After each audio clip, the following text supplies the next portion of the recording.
ഞാൻ ഈ മനുഷ്യന്റെ ശമ്പളക്കാരിയാണ്. ഇദ്ദേഹം പറയുന്നത് ഞാൻ അനുസരിക്കുകയും വേണം. ഇദ്ദേഹമാണ് എന്റെ കയ്യിൽ 50,000 രൂപ തന്നയച്ചത്. 50,000 രൂപയോ? ഞാൻ നിന്റെ കയ്യിൽ 25,000 രൂപയല്ലേ തന്നയച്ചത്? സാർ തന്നത് 25,000 രൂപയാണ്. പിന്നെ സാർ തന്നതാണെന്ന് പറഞ്ഞ് 25,000 രൂപ മാനേജറാണ് ഗുണം തന്നത്. ഞാനോ? എനിക്ക് എവിടെ രൂപ? ഇങ്ങനൊരു സംഭവം പോലും ഞാൻ അറിഞ്ഞിട്ടില്ല. നിങ്ങൾ ബസ് സ്റ്റാൻഡിൽ വെച്ച് എന്റെ കയ്യിൽ രൂപ തന്നില്ലായിരുന്നോ? ബസ് സ്റ്റാൻഡോ? ഏത് ബസ് സ്റ്റാൻഡ്? ഏത് രൂപ? നീ ആരുടെ കാര്യമാണ് നീ പറയുന്നത്? നിന്റെ തലയ്ക്ക് വല്ല അസുഖമുണ്ടോ? നിങ്ങൾ ട്രിവാൻഡ്രം ബസ് സ്റ്റാൻഡിൽ വെച്ച് എന്നെ ബസ്സിൽ നിന്നും വിളിച്ചിറക്കിയിട്ട് രൂപ തന്നില്ലായിരുന്നോ? എങ്കിലും നീ കൊള്ളാമല്ലോടി. നീ ഇത്ര ഭയം ഞാൻ കരുതിയിരുന്നില്ല. സാർ, ഇവർക്ക് കള്ളനോട്ടിന്റെ ഇടപാടുണ്ട് സാർ. അവസാനം പിടികൂടിയപ്പോൾ കുട്ടി ഞങ്ങളുടെ ബസ് ചാകാൻ ശ്രമിക്കുക. സത്യം പറയൂ, എവിടെ നിന്നാണ് ഈ രൂപ? ഞാൻ സത്യമാണ് സാർ പറയുന്നത്.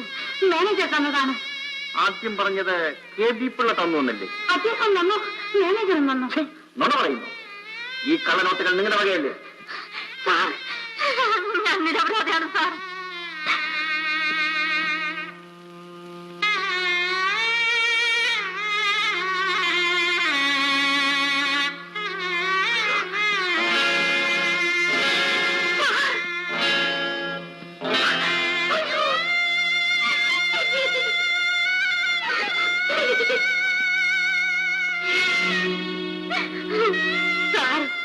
എന്നെ വിശ്വസിക്കൂ, ഞാൻ നിരപരാധിയാണ്.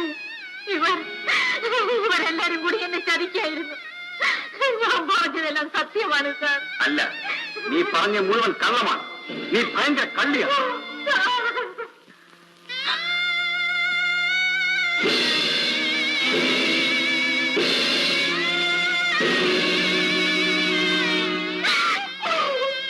ഇപ്പൊ എങ്ങനെ ഇരിക്കുന്നു? എന്നെ അറസ്റ്റ് ചെയ്ത് അവമാനിച്ചത് നിങ്ങളെ കൊണ്ട് സമാധാനം പറയിപ്പിക്കാതെ നിങ്ങളെ ഞാൻ വെറുതെ വിടുമെന്ന് നിങ്ങൾ കരുതാം. മാനവും മര്യാദയായി കഴിയുന്നവർക്ക് ഈ നാട്ടിൽ ജീവിക്കാൻ അവകാശമുണ്ടോ ഇല്ലയെന്ന് എനിക്കൊന്നറിയാം. ക്ഷമിക്കണം മിസ്റ്റർ പിള്ളை. ഒരു കേസ് തെളിയിക്കുന്ന ശ്രമത്തിനിടയിൽ സംശയിക്കപ്പെടുന്ന ചിലരും ചിലപ്പോൾ അല്പം ബുദ്ധിമുട്ട് സഹിക്കേണ്ടി വരും. സംശയിക്കുന്നതിന് ഒരു അതിരില്ലേ? സംശയം ഉണ്ടെന്ന് വെച്ച് കാണുന്നവരെല്ലാം കയറി അറസ്റ്റ് ചെയ്യും. ഈ നാട്ടിൽ നീതിയും ന്യായവും ഉണ്ടോ എന്ന് എനിക്കൊന്നറിയണം. മിസ്റ്റർ അബ്ദുൽ ഖാദറിന് കൊടുത്തയക്കാനുള്ള 25,000 രൂപ കൂടി ജയശ്രീയുടെ കയ്യിൽ കൊടുത്തേക്കും. അത് വേണോ സാർ? ഫസ്റ്റ് ട്രിപ്പിൽ തന്നെ. എന്താ? അത് കള്ളനോട്ടാണെന്ന് മനസ്സിലായാൽ ആ പെണ്ണ് ചിലപ്പോൾ കൊണ്ടുപോയില്ലെങ്കിലോ? ഏയ്, കള്ളനോട്ട് നല്ല നോട്ട് തിരിച്ചറിയുവാനുള്ള വിവരമൊന്നും ആ പെണ്ണ് കാണുകയില്ല. അഥവാ അറിയാമെങ്കിൽ തന്നെ ഇവിടെ വെച്ച് കൊടുത്താലല്ലേ പരിശോധിക്കാൻ കഴിയും. വണ്ടി വിടുന്നതിന് മുമ്പ് ബസ് സ്റ്റാൻഡിൽ കൊണ്ടുപോയി കൊടുത്താൽ പരിശോധിക്കാനുള്ള സമയമൊന്നും കാണുകയില്ല. ഇല്ല, ഇത് വഞ്ചനയാണ്. ഇത് ഞാൻ സമ്മതിക്കില്ല. ഇത് വഞ്ചനയാണ്. ഞാൻ സമ്മതിക്കില്ല.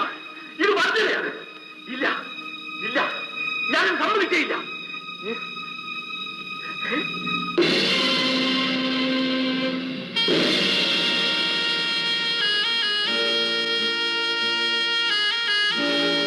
മിസ്റ്റർ പിള്ളை, നിങ്ങളുടെ കുറച്ചു മുമ്പുള്ള പ്രസംഗം വളരെ ഭംഗിയായിരുന്നു.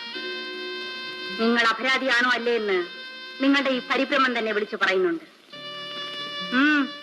എന്താ നോക്കുന്നത്? നിങ്ങളുടെ ശബ്ദം എനിക്ക് എങ്ങനെ കിട്ടിയെന്നാണോ?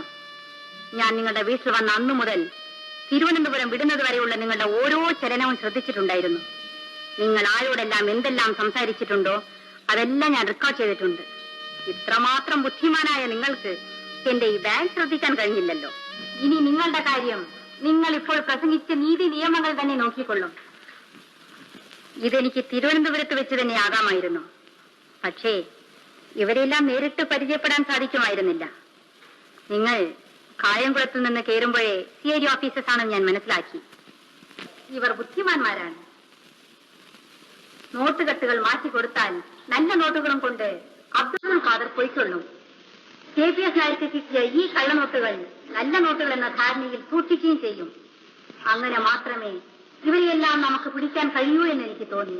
അതുകൊണ്ട് മനഃപൂർവ്വം നോട്ടുകെട്ടുകൾ ഞാൻ മാറ്റിക്കൊടുത്തതാണ്. ഇവരെല്ലാം പോലീസ് സ്റ്റേഷനിൽ കൊണ്ടുപോകൂ. നിങ്ങൾ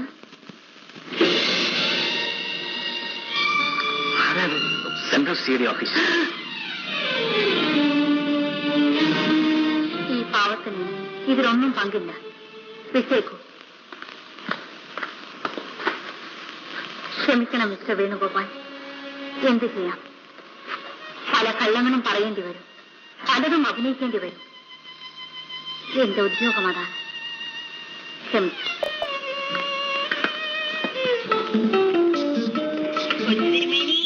എങ്ങോട്ടാണോ ആവോ?